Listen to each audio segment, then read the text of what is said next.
Oh yeah, they worked together with us pretty good, but that didn't really take on too long, and then I think after that we got the call from Dusty Rhodes and decided to bring us down here and to Atlanta with the big Channel 17 station and all out there. Got that call, and we flew down to Texas to meet Dusty Rhodes, and his famous voice that he used to say, he told all three of us sitting in his office, "This is going to be big, boys. This is going to be so big.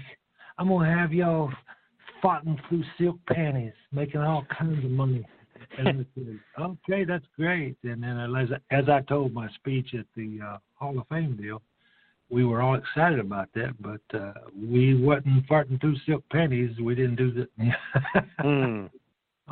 Anyway, it turned out pretty good. The Midnight Express versus the original Midnight Express, as Dusty calls you into WCW/NWA really at that time, it's going to be Bobby Eaton and Stan Lane against Dennis Condrey and you. And it's going to be that kind of, like I said, Midnights versus Midnights. Obviously, you guys have Paulie Dangerously, and they have Jim Cornette. What do you think didn't work there as far as Dusty, not that he didn't live up to it, but what happened there that, you weren't fighting through the silk panties? I don't really know what the deal was with that. Everybody likes to speculate that they were changing bookers and people, and Dusty was fired or gone, and then Flair stepped in, Ric Flair, and then he got ticked with them. I think it was just a political office thing, and there was no denying from any parts, any of the fans that's listening to this, they know that I'm not, lying or absolutely being truthful, that those matches, especially the first one we did with them on Channel 17 where we attacked them and left Cornette laying bloody in the white jacket, I mean, that'll be forever in people's minds. One of the biggest angles in the history of wrestling, I think. We got the cover with Bill Apter on his magazine. And then we had a good run with them for about anywhere from 3 to 6 months. And then after that, they just kind of let it play down in the dirt and just run out. And then, they wanted to do the big deal where at the end with the Chicago Rumble, Chi-Town Rumble and all that. Mm-hmm. But anyway, the whole situation with that, I think, and it should have, in my mind, it should have went on, if they really wanted to make money and get everything over and sell out the houses, that one angle with us 6 guys could have really promoted that business. Yeah, it's one of those things where it's like on paper and every scenario and everything you look at, that's just money. I mean, that's great. If you think about it, like Dennis was a part of the Midnight Express. You're really an original Midnight Express. He's really the Midnight Express, but he was teamed with Cornette and Eaton for a while, and then he leaves, and then Lane comes in, and then you guys come back kind of for revenge and everything else, and beat the shit out of Cornette, which is, pardon my French there, but beat the crap out of Cornette, and it sets up something that could have been huge. It's one of those things, like you said, was it the bookers? Was it politics? Was Dusty kind of blowing smoke? It's so many different thoughts because that just seemed like had money written all over it.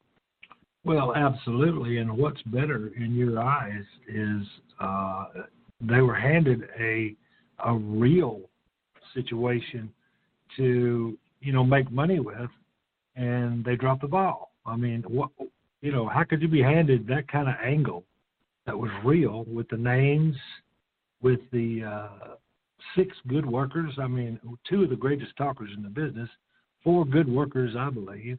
Mm-hmm. Yes. And you were handed an angle that would made you money for a year or 2. I mean, if you just kept on going, that would have just kept on making you money. So, but I just think they dropped the ball on it, and I don't know what to say about that.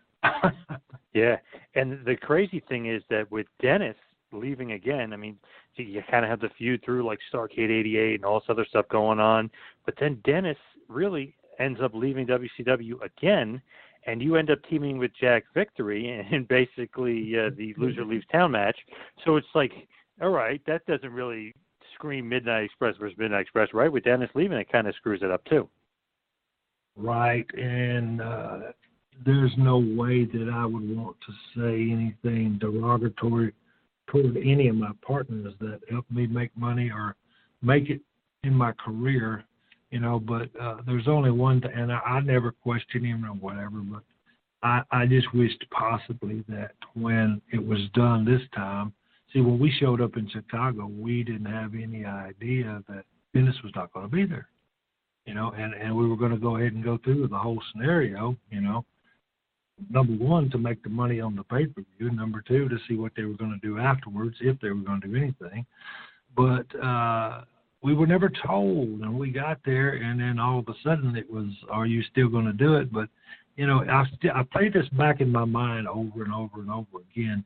If I had been told by Dennis, I probably wouldn't have went myself either. I would have just, stood out and said, okay, how y'all going to do midnight against midnight, loser leave town when Dennis and Randy's not there?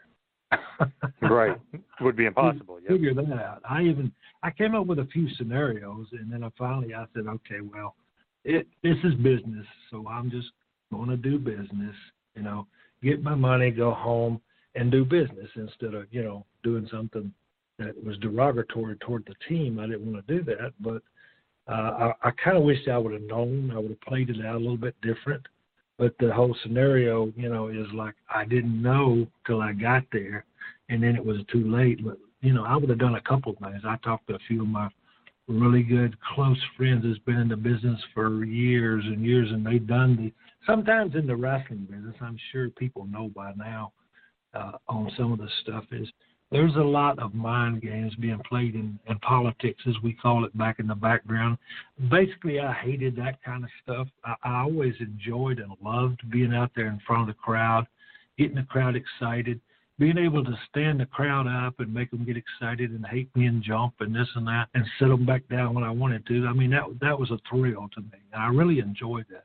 I did not enjoy the politics of wrestling and the backstabbing and that kind of stuff that was in it. So I basically never got into that, I just kind of went out there and performed and worked for the crowd and that sort of thing. And, it kind of came down to that in the end of my career with that Chi-Town Rumble thing there. And, a lot of people can say, oh, he did this or he did that, and he just wound up being a job guy or whatever. But, that's whatever their opinion may be. But as I'm telling you now, I didn't get into the politics, so I just did the business and I went on. And there was, as I was fixing to say, I had a couple of good friends that I asked them before I went into that match, and I said, listen, Abdullah the Butcher was one of them. Mr. Rousey number 2 was one of them, and I said, what should I do? So they said, well, you can either go out there, do the deal, and I come up with 2 or 3 scenarios. At first I was going to go out there, since this was a live pay-per-view, you cannot script or set up or change a live pay-per-view. So I was just going to take my bags out there and walk around in front of the ring and let the people see you, and then go back, get in the dressing room, and leave. If it's a loser leaves town, you're losing, and you got no future anyway. So just walk out and leave, but let them know that you're ticked and you're gone. It's very interesting, that show. I mean, when Dennis doesn't show up and Jack Victory replaces you, so Chi-Town Rumble 89 is really kind of the end of the quote-unquote original Midnight Express, really, just by Dennis leaving, and then Jack Victory just kind of obviously comes out and does the match, and it kind of isn't Midnight versus Midnight. I mean, it just isn't. It really ended before the show started, if that makes sense. Right. Yeah. Like I said, we were kind of left hanging on that one, but yeah. Let's move on away from that. Yeah.